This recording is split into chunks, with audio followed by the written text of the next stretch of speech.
Is just one thing that shows how important a study in this area is and how important it is that you come to biblical solutions to these problems in your mind and answers to these questions that you've had before or that you've got now as a result of this morning or that you'll have over the next few weeks and months and years as we start taking our time to look through this whole area of Christian ethics.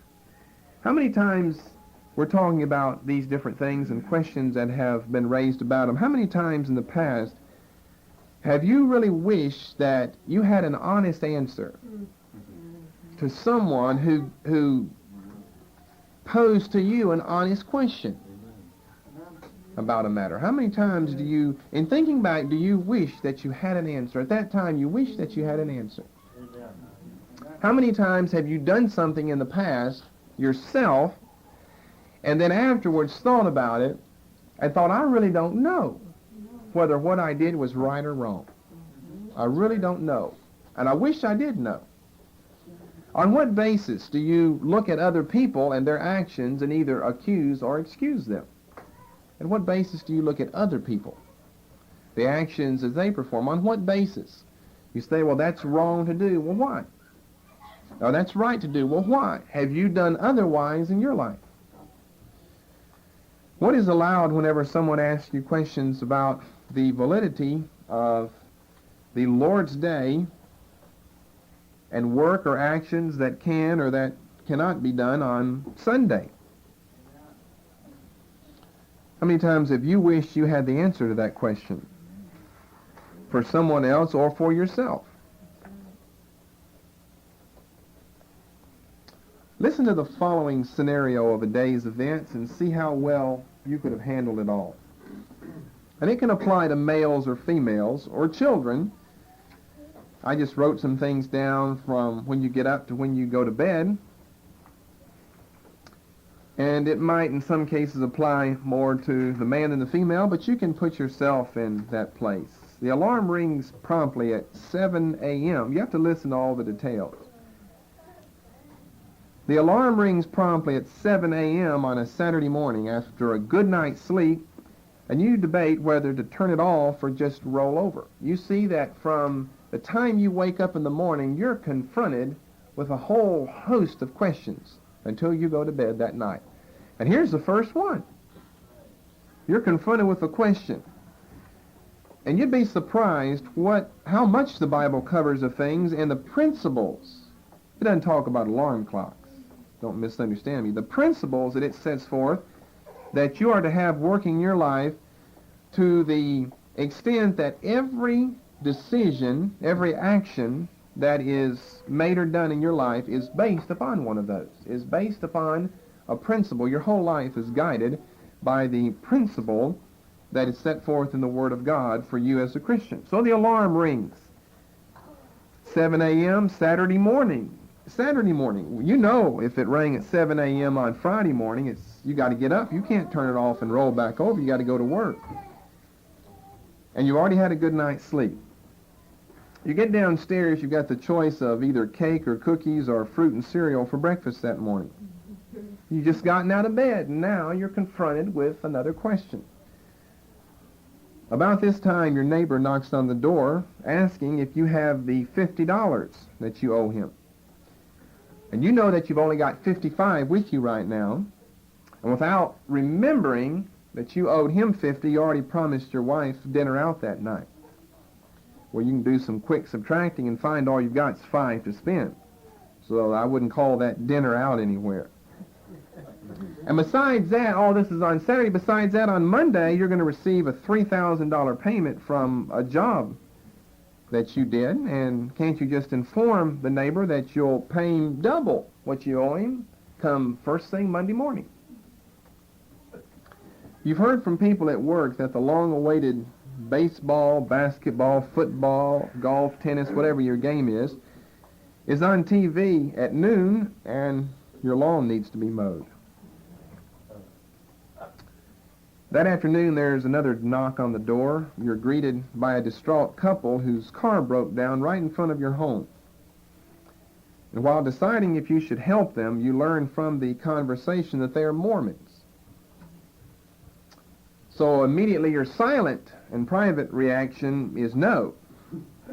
But then you remember Matthew 5:44, that you do good unto those that hate you or despise you. Or if that doesn't fit your case, Matthew 7:12. Whatever those things are that you would have others do to you, do you even so to them. For this is the law and the prophets. But the thing that tips the balance for you one way or another is the fact that they are part of a false religious cult. They're Mormons. Or you'd be more than willing to help them until you find that out. Should you help them or should you not? Well, certainly I would. But then you have to think, but what if they're on their way to witness to someone? Then will you not be involved in their evil deeds and false doctrine against the doctrine of Christ? Maybe their battery needs jumped off.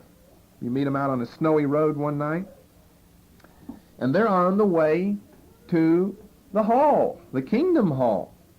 They're Jehovah's Witnesses. Then what do? Do you just leave them stranded there? Where does the principle lie in all of this? What about the example of the Good Samaritan? You not just overlook some things that sometimes to help others. There are people with different religious beliefs there. The Jews, the Samaritans. And Jesus said your neighbor is whoever has a need around you. That's who your neighbor is. But does that include your Christian Science neighbors that live next door that need to use your telephone, want to borrow a cup of sugar? Are you participating in their evil doctrine by loaning it to them? Well, if you're not already depressed in this day, this Saturday, all these questions you've had to answer, if you're not already depressed, you probably will be before the day's over. After the Mormons leave the door, your new dishwasher breaks down beyond all repair. Today's the 23rd. The warranty expired on the 22nd. Will the company ever know the difference? Just say it broke down this week. Would that not be an honest truth to tell them? It's Saturday. It broke down this week. Or do you have to inform them, today's the 23rd, the warranty ran out yesterday? Or do you just say it was somewhere around the 22nd? Or just say it was on the 22nd? Late that afternoon, an escaped convict from the state penitentiary breaks into your home. Well, you wonder why some people commit suicide? This is why. You ever had a day like this? We've all had many days like this. You wish you'd never gotten up that morning. It helps to know the answers to the questions. So this escaped convict, a big, mean, burly, barrel-chested fella, grabs your little petite 3-year-old daughter, runs down into the basement and hides, and as the law officers knock on the door, you are reminded of your wife or your husband, depending on who you are, that the big, burly, barrel-chested thief that broke into your home and grabbed your little 3-year-old daughter threatened her life if you revealed his presence there. And I don't mean threatened it after he left. I mean he's got one of those big 2-foot-long switchblades in his hand. And there's a back door to the cellar. He can slit her throat and be gone in no time. And the law officers ask you, have you seen that big, burly, barrel-chested thief? And what do you say?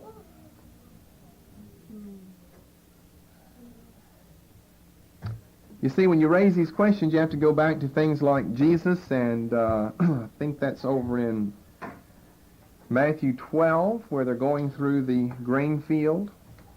And they're breaking a law of the Lord's because they're hungry. In other words, is there sometimes not an immediate human need that comes above any consideration that's outside of that, or that's above it, or that's beyond it? It might seem simple, but you can bring your own questions to your mind, and you'll see how difficult it really can be. And especially as you look into the Word, like the passages we saw in 1 Corinthians 8 and 1 Corinthians 10, concerning the liberty or the lack of it that you have. Well, when you finally get to take a quiet drive that night, of course you can't go out to dinner, assuming that you paid the 50, all you've got is 5 left. You can't go out to dinner, so you just decide to take a quiet drive, and you go over to you're headed over to some friends' home. But before you go, you have a little discussion, the husband and the wife, a little debate about the clothes, the jewelry, the perfume, the cologne, whatever it is that you're going to wear, that you want to wear. Is it acceptable or is it not acceptable? What type of jewelry and clothing and perfume and so forth is acceptable? And then after you get home that night, you're discussing tomorrow. You've got to get up and go to the Lord's house, and you're going to serve Him. And then the wife is debating the subject of what she's going to look like tomorrow morning at church. Is she going to wear makeup or not? Or is she going to curl her hair or not? Is it a sin to wear makeup? Is it a sin to curl your hair? The Bible warns against braided hair. Is there any difference between braided hair and curled hair? Or what is braided hair?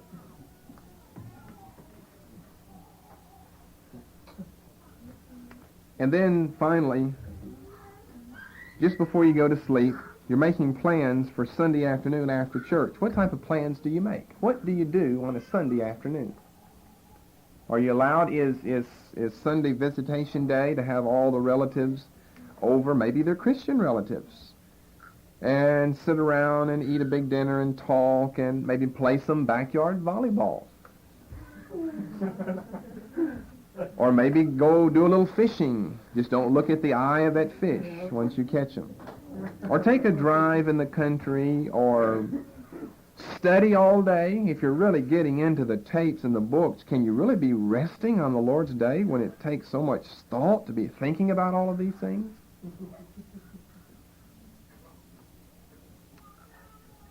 Well, no one's saying, I've got the answer to all those questions. Which must mean that you don't have the answer to all those questions. Well, let me read you something from someone else's writing. Suppose, for instance, your house catches on fire, and in it there's a baby and the original of the Mona Lisa. Which do you save? Well, maybe that's easy.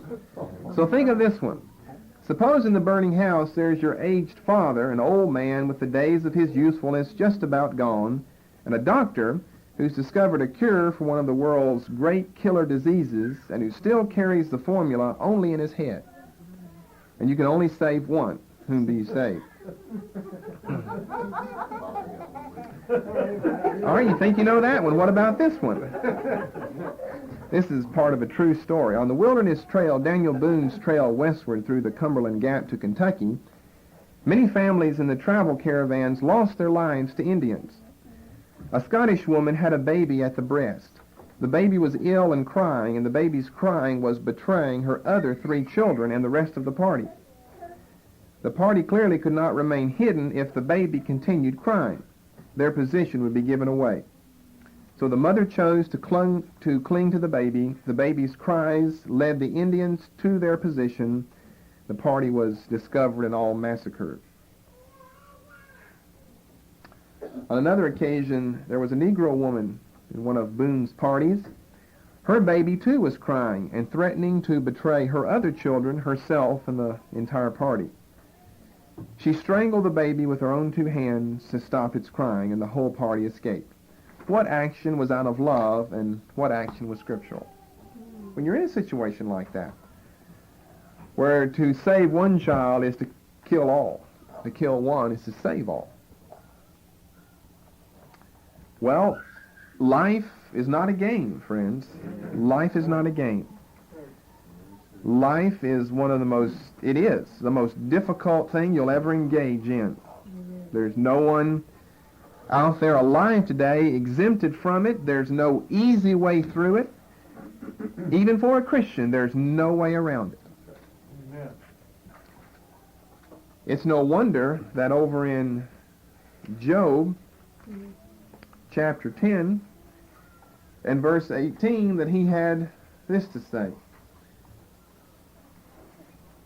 Wherefore then hast thou brought me forth out of the womb? Oh, that I had given up the ghost, and no eye had seen me. I should have been as though I had not been. I should have been carried from the womb to the grave. Instead of from the womb to the hospital nursery, he said it'd be best just to be carried from the womb right to the grave. But because you see, life kills all who participate in it.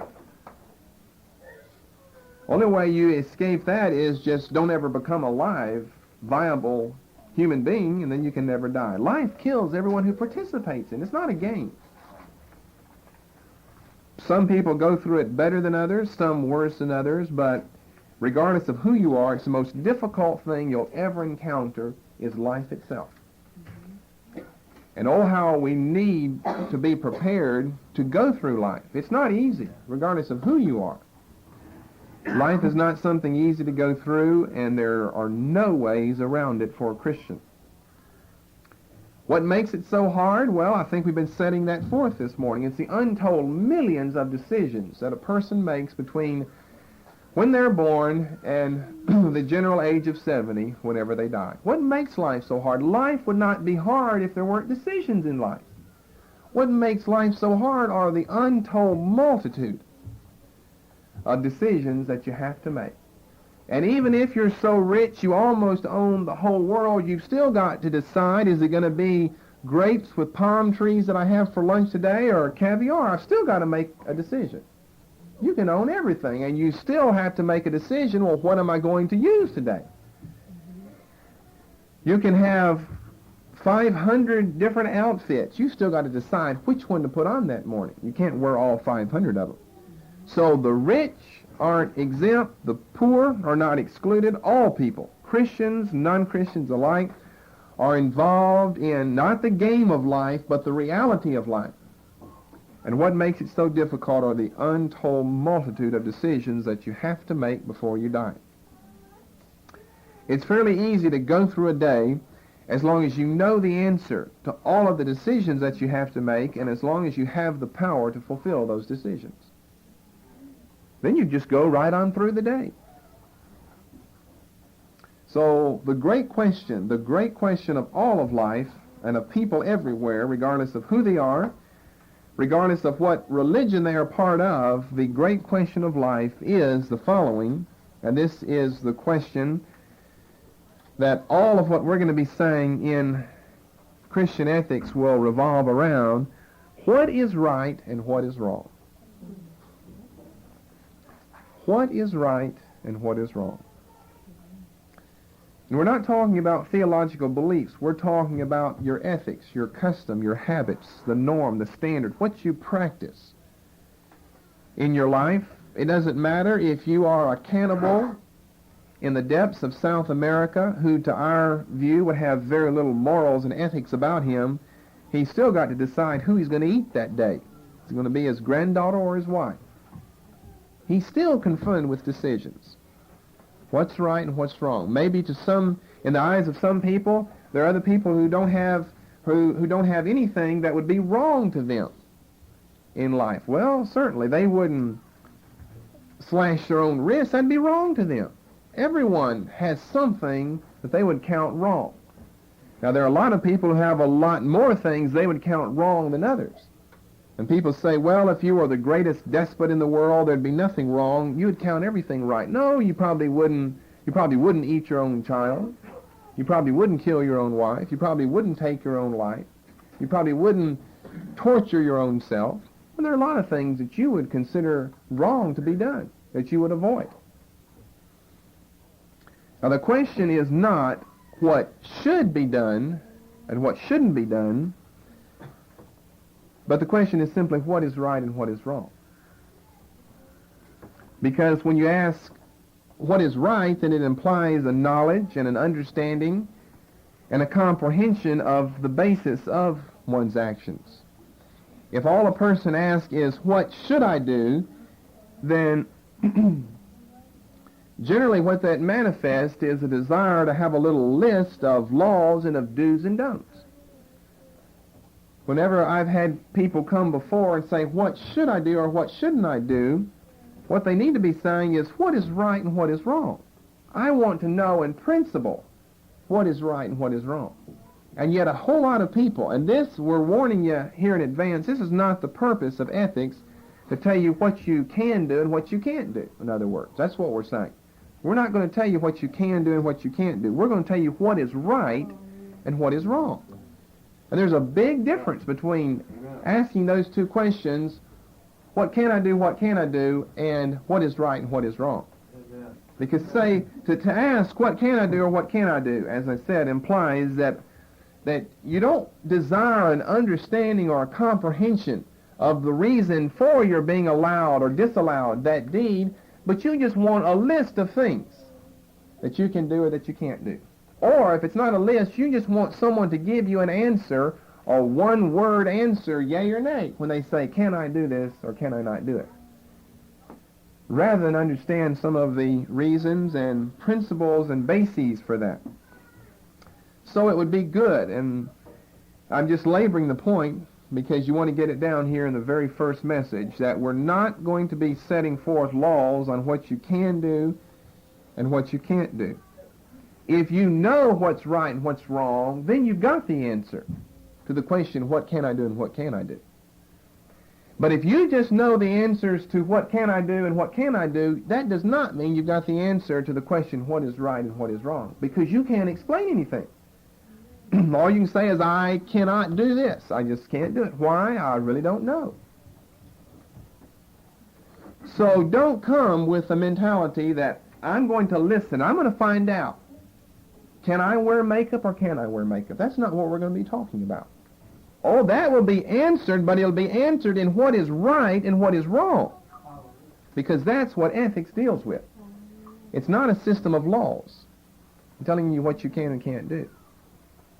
So don't come back with the desire, I'm going to find out, can I do this? Can I go fishing? Can I go? I'm going to find out what is right and what is wrong. You'll find out in principle what's right and what's wrong. And then you ought to be able to answer a multitude of questions yourself.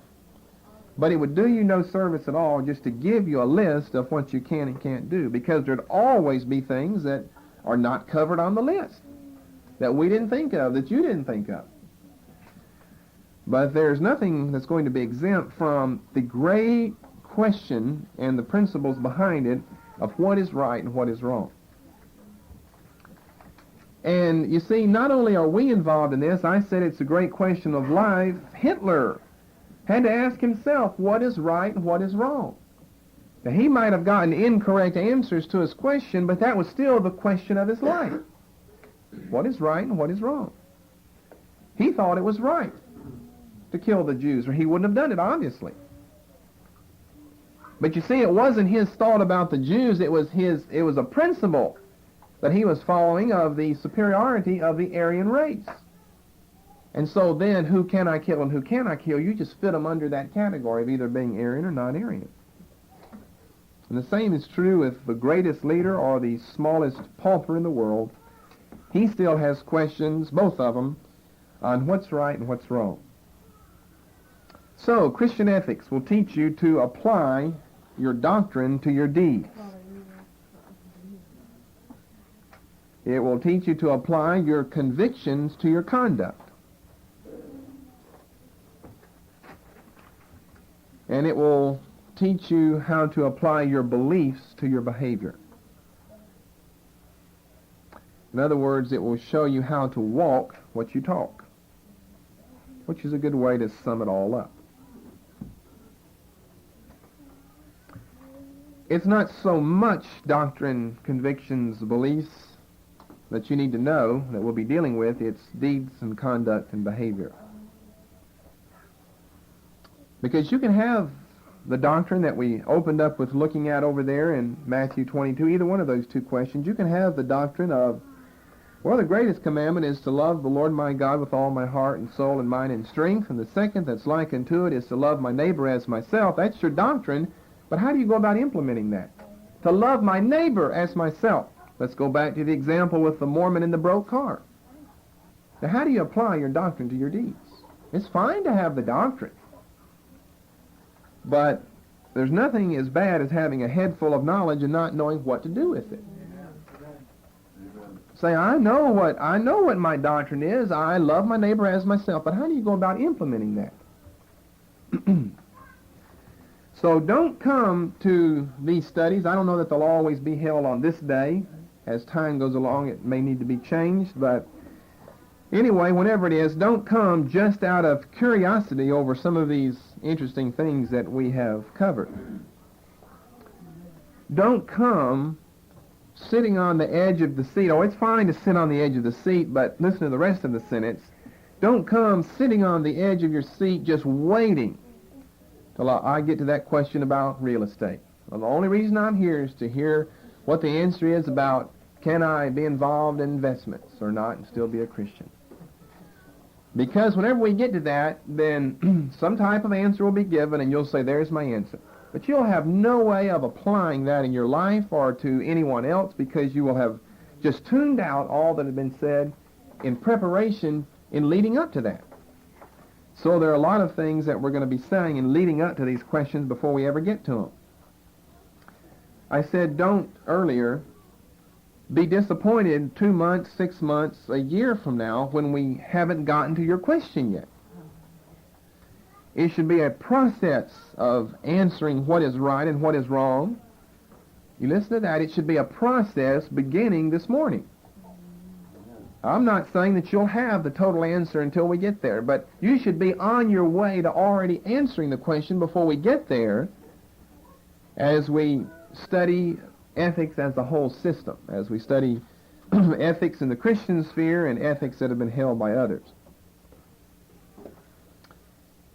And I don't think that we're going to have a great problem. We would have if we would have dealt with this earlier. People would have just come to find out their 4 little pet questions, answers to them. They would have wanted to know those 4 things, and don't bother me with anything else. All I want to know is what can I do on a Sunday. That's pretty shallow to say what can I do and what can I do. Instead of saying what's right and what's wrong. Just because you can do it, does that make it right or wrong? You want to know what's the rightness and the wrongness behind my being allowed or disallowed that deed. If you come just out of curiosity, then you're going to be missing everything besides your own pet questions. You'll just miss the rest of it because you'll come waiting for us to get to that. And you'll miss the others. So the teaching that we give will, as we give it and after we give it, and it gets on the tapes and in your hearts, it becomes the official position of the church, and all will be expected to comply. So maybe you don't want us to get to things just too quickly, or you might not be ready for it yet.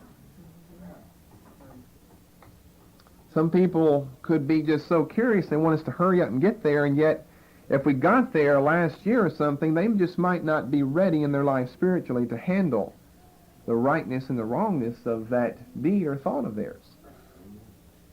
And so just coming in curiosity might give you an answer, but then that doesn't mean that you can really put that into practice in your life. And we're not studying this just to find out what's right and wrong and have it as a system of beliefs, but it becomes the belief of the church as a group of people, and we're all going to be expected to comply. These things aren't my opinion. They're not going to be my opinions or my solutions to these problems. We're going to base our answers, as always, on the Scriptures. And so once we come to an understanding of what is right and wrong about a matter, then remember, and you see the curious people were probably not deep enough to really obey, so don't come just curious. Remember that we'll all be expected to live up to whatever we've taught here. And it's going to completely change your life.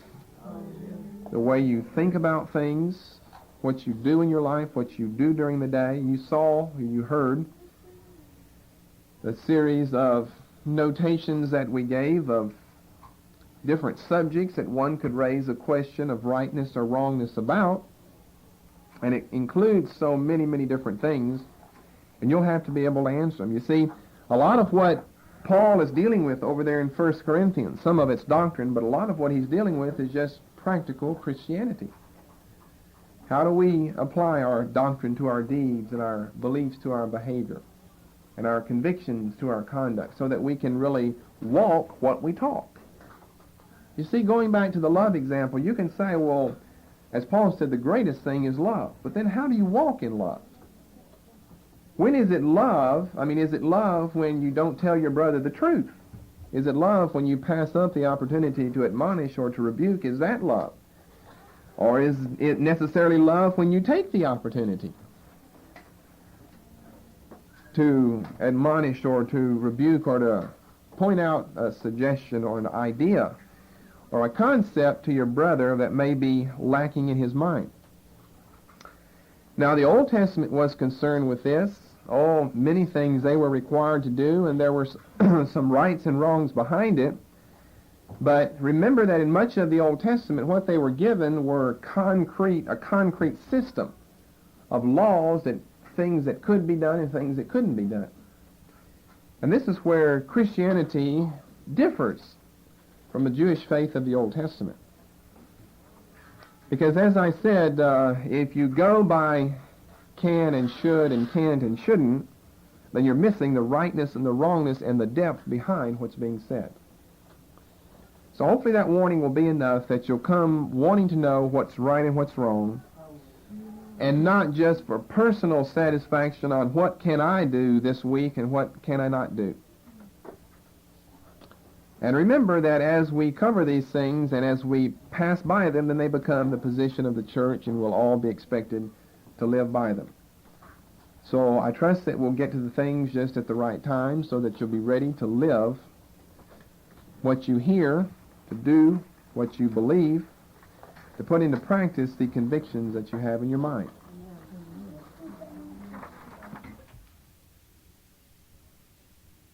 He gave his life, yes, he paid the total price. He purchased my redemption for me. Oh, what a price that I might gain eternal life. Oh, I praise you, Lord. Made not by your blood, justified and reconciled by your precious, your pure and holy blood. Where would I be if your blood was not shed for me? Oh, I magnify you, Lord. I praise you, Lord. Yes, I praise you, Lord, for your precious, your pure and holy blood.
justified and reconciled by your precious, your pure and holy blood.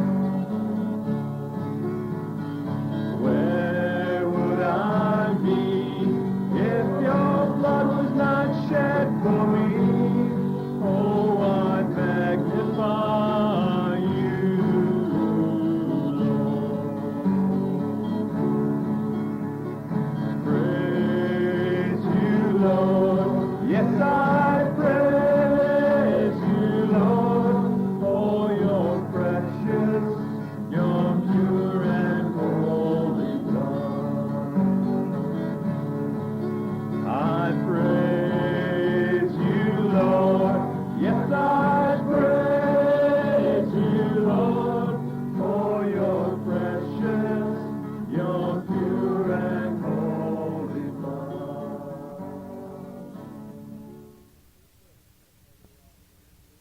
For a complete list of Brother